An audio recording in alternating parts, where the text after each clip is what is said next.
आरजू अनंत से पीछे होते हुए कहती है, इतने बेरहम मत बनिए कि जिस दिन सच्चाई आपके सामने आए तो आप खुद से भी नजरें मिलाने के काबिल न रहीं।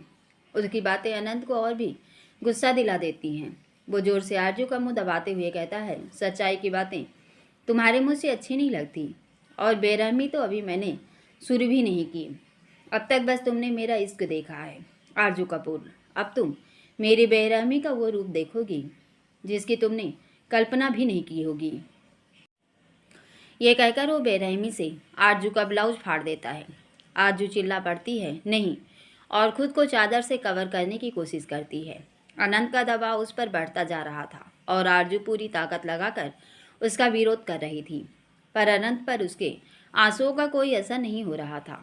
उसके सामने तो वो सब घूम रहा था जो जो उसके परिवार के साथ हुआ, वो सब घूम रहा था। उसको कपूर का अपनी माँ को थप्पड़ मारना याद आता है।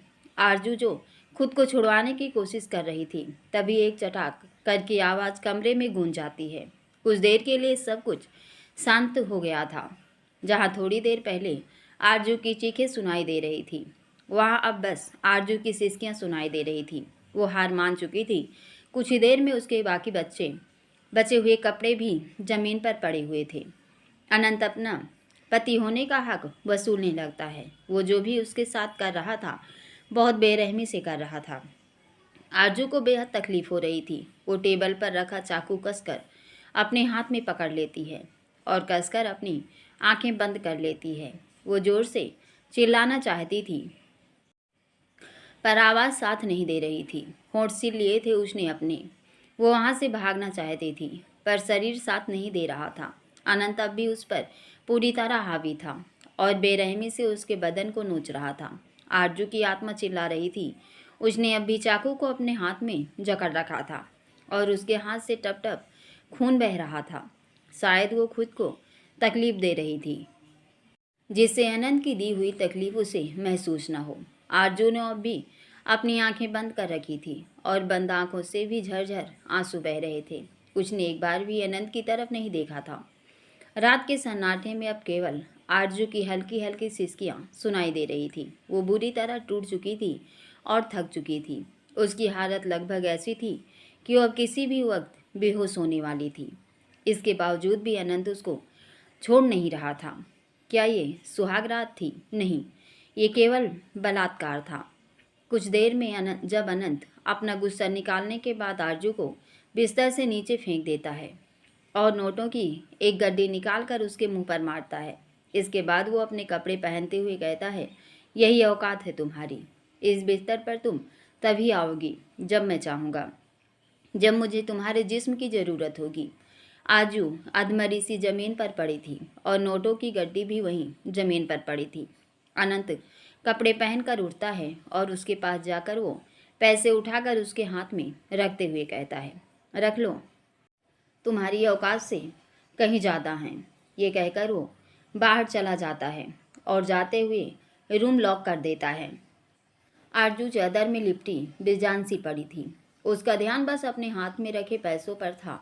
खुद को समेट कर वो किसी तरह उठती है और पैसे वहीं फेंक कर वॉशरूम में जाती है।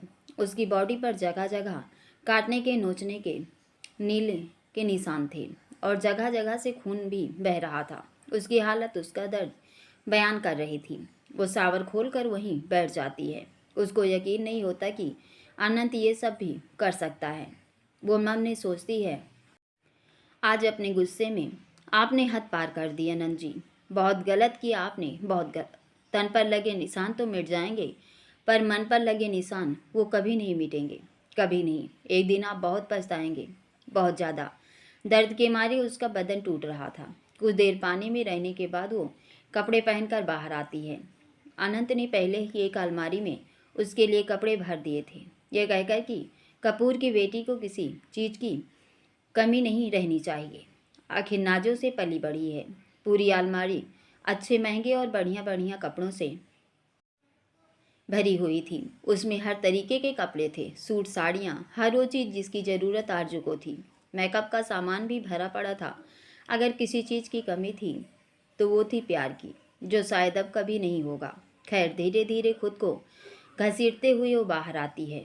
दोबारा से उसकी नज़र उन्हीं पैसों पर जाती है। वो पैसे उठाती है और एक पेन निकाल कर उन पैसों पर कुछ लिखती है और फिर उसे छिपा कर रख देती है। अब तो रो रो कर उसकी आंखें भी सूख चुकी थी, पर पूरा बदन दर्द कर रहा था। आरजू जमीन पर ही लेट जाती है। उसको ठंड भी लग रही थी, पर उसकी इतनी भी हिम्मत नहीं कि अपने ऊपर कंबल डाल ले, क्योंकि अनंत ने उसे किसी भी चीज़ को छूने से मना किया था। वो ऐसे ही लेट जाती है। अनंत घर के बाहर निकल आया था।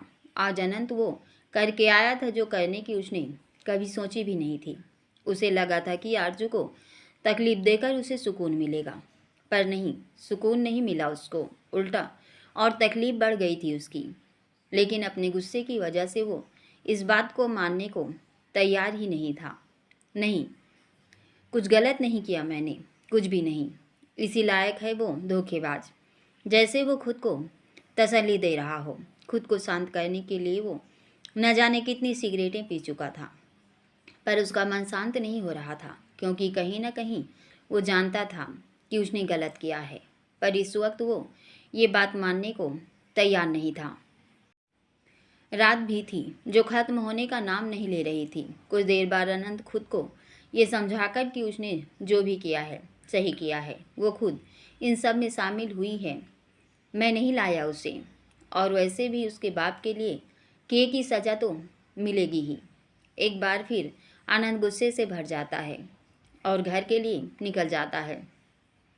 कुछ देर में वो घर पहुंच जाता है और अपने कमरे में जाता है। नज़र जाती है आरजू पर, जो कि लगभग बेहोश सी जमीन पर पड़ी ठंड से कांप रही थी।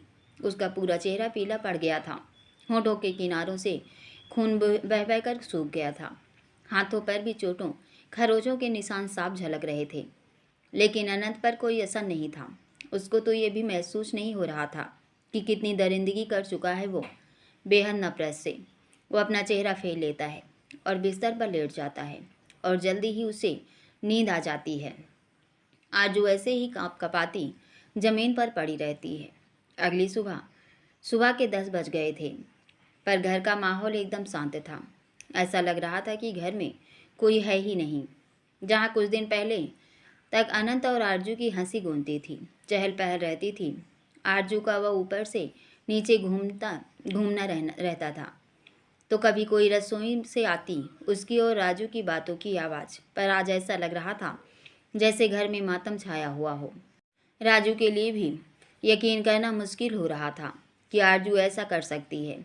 उसका दिल नहीं मान रहा था, पर दिमाग कह रहा था कि नहीं, आरजू गलत है। कुछ देर बाद अनंत की नींद खुलती है। उसका नशा पूरी तरह उतर चुका था और एक बार भी उसकी नज़र आरजू पर जाती है, और रात जो कुछ भी हुआ उसे वो सब याद आ जाता है। फिर भी वो उसे नज़रअंदाज करता हुआ वाशरूम में जाता है और शावल खोलकर उसके नीचे खड़ा हो जाता है। थोड़ी देर बाद वो नहाकर बाहर आता है और तैयार होकर नीचे जाता है। आरजू को तो वो ऐसे नज़रअंदाज कर देता है जैसे वो वहाँ हो ही नहीं। अनंत नीचे जाकर सोफे पर बैठते हुए और न्यूज़पेपर उठाते हुए कहता है, एक चाय दे राजू। साहिल भी उसके पास आकर बैठ जाता है। अनंत जैसे ही न्यूज़पेपर उठाता है तो नज़र जाती है पहली खबर पर, जिसे पढ़कर उसके फेस पर एक जहरीली हंसी तैर जाती है। पूरा अखबार बस अनंत और आरजू की शादी की तस्वीरों से भरा हुआ था। जो अनंत चाहता था वो हो गया था, और साथ में ये खबर भी छपी थी कि अब कपूर को इलेक्शन में खड़े होने का मौका शायद ही मिलेगा। और साहिल को पेपर दिखाते हुए कहता है, ये देख, उस घटिया आदमी को बर्बादी की तरफ लेकर जाने का मेरा मकसद कितना सही पड़ा है। लेकिन साहिल का ध्यान उस पेपर पर न जाकर आनंद की गर्दन पर था, जहां आरजू के नाखूनों के निशान थे, जो खुद को बचाते वक्त लग गए थे। साहिल समझ गया था जो भी रात में हुआ था। वो पेपर को एक तरफ रख आनंद की तरफ देखते हुए कहता है, कितने दिन चलेगा ये? आनंद भी समझ जाता है कि वो क्या कह रहा है। कब तक मैं चाहूँगा? उसे भुगतना होगा, महसूस करना होगा वो दर्द, वो तकलीफ। इतने में राजू दोनों के लिए चाय लेकर आता है और टेबल पर रख देता है, लेकिन उसकी नज़र बराबर ऊपर बनी हुई थी कि अब भी आरजू आएगी। पता नहीं क्यों वो एक नज़र देखना चाहता था उसको। अनंत नज़रों से उसका पीछा करते हुए कहता है, क्या देख रहा है? राजू डरते हुए कहता है, भाई वो कुछ खाना उसको, वो अपनी बात पूरी नहीं कर पाता। साहिल गुस्से से कहता है, तुझे बड़ी फिक्र हो रही है उसकी, तू भी उसके साथ मिला हुआ है क्या? राजू कहता है, नहीं भाई, मैं तो बस। अनंत साहिल को शांत करता है और खुद उठकर किचन में जाता है और कुछ देर में हाथ में न्यूज़पेपर और खाने की प्लेट लेकर अपने कमरे में जाता है। आरजू को कोई होश नहीं था, वो अब भी बेजान सी वैसे ही पड़ी थी। अनंत धीरे धीरे उसके पास जाता है, पानी के कुछ छींटे उसके मुंह पर मारता है, जिससे आरजू को धीरे धीरे होश आता है। वो धीरे धीरे अपनी आंखें खोलती है और अनंत को अपने बिल्कुल करीब देखकर डर जाती है। डर की जो रात हुआ वो एक बार फिर होने वाला है। अनंत उसका चेहरा देखते हुए कहता है, हाँ यही डर नज़र आना चाहिए मुझे तुम्हारे चेहरे पर। वैसे तुम जैसा सोच रही हो वैसा कुछ नहीं करने वाला हूँ मैं, क्योंकि अभी मूड नहीं है मेरा। जल्दी से उठो, तुम्हारे लिए एक सरप्राइज है। आरजू जैसे ही उठने लगती है तो दर्द की वजह से उसकी आह निकल जाती है। अनंत के हाथ खुद ब खुद उसे थाम लेते हैं। दोनों का दिल धड़कने लगता है। एक पल के लिए दोनों सब भूलकर एक दूसरे की आंखों में देखते हैं। न चाहते हुए भी आरजू की आंखें बह जाती हैं, जिससे अनंत होश में आता है और एक झटके से आरजू को पीछे दीवार से लगा देता है, जिससे उसकी पीठ में जोर से दर्द होता है। वो अपने दर्द को अंदर ही दबा लेती है। अनंत उसके मुंह पर न्यूज़पेपर मारते हुए कहता है, देखो तुम्हारे बाप की तारीफ छपी है। आरजू एक नज़र न्यूज़पेपर को देखती है और फिर देखती ही रहती है। अब पता नहीं उसमें वो क्या देख रही थी, लेकिन उसका हाथ बस अपनी और अनंत की तस्वीर पर घूम रहा था। धीरे धीरे या गुस्से से वो पूरा न्यूज़पेपर अपने हाथ से ही मोड़ते हुए एक तरफ फेंक देती है।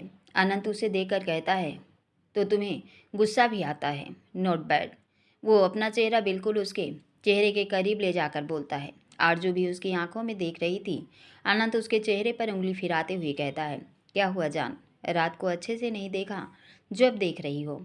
आरजू अपना चेहरा फेर लेती है। अनंत एक हाथ से उसका चेहरा अपनी तरफ करता है और उसका मुंह दबाते हुए कहता है, भूख लगी है? आरजू ना में सिर हिलाती है। अनंत और भी जोर से उसका मुंह दबाते हुए कहता है, न सुनने की आदत नहीं है मुझे। आरजू को उससे बहुत डर लग रहा था। अनंत फिर से कहता है, भूख लगी है ना? आरजू डरते हुए हाँ में सिर हिलाती है। अनंत उसके सामने खाने की प्लेट करते हुए कहता है, चलो खाओ। आरजू को अनंत का ये रूप समझ नहीं आ रहा था कि जब वो उससे नफरत करता है तो फिर इतनी परवाह क्यों कर रहा है। वो हैरानी से अनंत की तरफ देखती है। अनंत बेहद गुस्से से, सुना नहीं तुमने, खाओ। आरजू के हाथ कांप रहे थे और खाने का तो उसका बिल्कुल मन नहीं था। फिर भी वो कांपते हाथों से एक बार निवाला तोड़ने लगती है। अनंत एकदम से उसका हाथ पकड़ लेता है और गुस्से से उसका हाथ दबाते हुए कहता है, इतनी भी क्या जल्दी है? ये कहकर वो अपने साथ लाई हुई लाल मिर्च पूरे खाने में मिला देता है। उसने बहुत ज़्यादा मिर्च डाल दी थी। आरजू का दिल धक सा रह जाता है। वो मन में कहती है, नहीं अनंत जी नहीं, ये मत कीजिए प्लीज़। अनंत अपने हाथ से उसे खिलाने लगता है। आरजू उसकी तरफ देखते हुए कहती है, आप जानते हैं मुझे मिर्च से एलर्जी है। अनंत कहता है, जानता हूँ, तभी तो खिला रहा हूँ। वचन दिया है तुम्हें कि ज़िंदगी जहन्नुम बना दूंगा तुम्हारी, तो यही वचन निभा रहा हूँ। वो ज़बरदस्ती उसे खिलाते हुए बोलता है, और वैसे भी दुखती नस पर हाथ रखना तुम्हारे बाप से ही सीखा है मैंने, और तुमसे भी। तुमने भी वही खेल खेला है मेरे साथ जो सालों पहले तुम्हारे बाप ने खेला था, विश्वासघात का।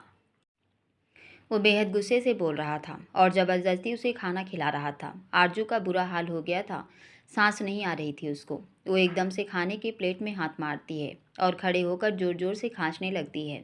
पानी पानी, उसकी आवाज़ साथ नहीं दे रही थी, लेकिन पानी का गिलास अनंत के हाथ में था। आरजू की आंखों से लगातार आंसू बह रहे थे।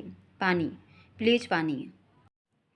अनंत उसकी बाजू पकड़कर अपनी तरफ खींचते हुए कहता है, पानी तो तुम्हें नहीं मिलेगा आरजू कपूर। ये कहकर वो सारा पानी फर्श पर गिरा देता है और बाहर चला जाता है। आरजू बड़ी मुश्किल से उसके पीछे जाते हुए, पानी सुनिए। अनंत सीढ़ियों तक पहुंच जाता है। आरजू भी उसके पीछे थी। वो एकदम से उसका हाथ पकड़ते हुए अनंत एक झटके से अपना हाथ छुड़वा लेता है, जिससे आरजू संभल नहीं पाती और सीढ़ियों से नीचे गिर जाती है और उसका माथा ज़मीन से टकराता है जहाँ पहले उसके चोट लगी थी। ठीक उसी जगह से फिर से खून बहने लगता है। राजू आरजू को उठाने लगता है, पर अनंत बीच में ही, खबरदार, जो किसी ने इसे उठाया तो ये यहाँ पड़ी पड़ी चाहे मर भी जाए, पर कोई इसकी मदद नहीं करेगा, ये कहकर वो घर से बाहर चला जाता है। आरजू बस नम आँखों से उसे जाते हुए देखती है और धीरे धीरे उसकी आंखें बंद हो जाती हैं। दोस्तों, पूरा पार्ट सुनने के लिए बहुत बहुत धन्यवाद। पार्ट अच्छा लगा हो तो प्लीज़ लाइक कमेंट ज़रूर कीजिएगा और चैनल को अगर अभी तक सब्सक्राइब नहीं किए तो ज़रूर कर लीजिए। और पूरी कहानी सुनने के लिए भाग 1 से ज़रूर सुनिए, तभी पूरी कहानी समझ आएगी। धन्यवाद।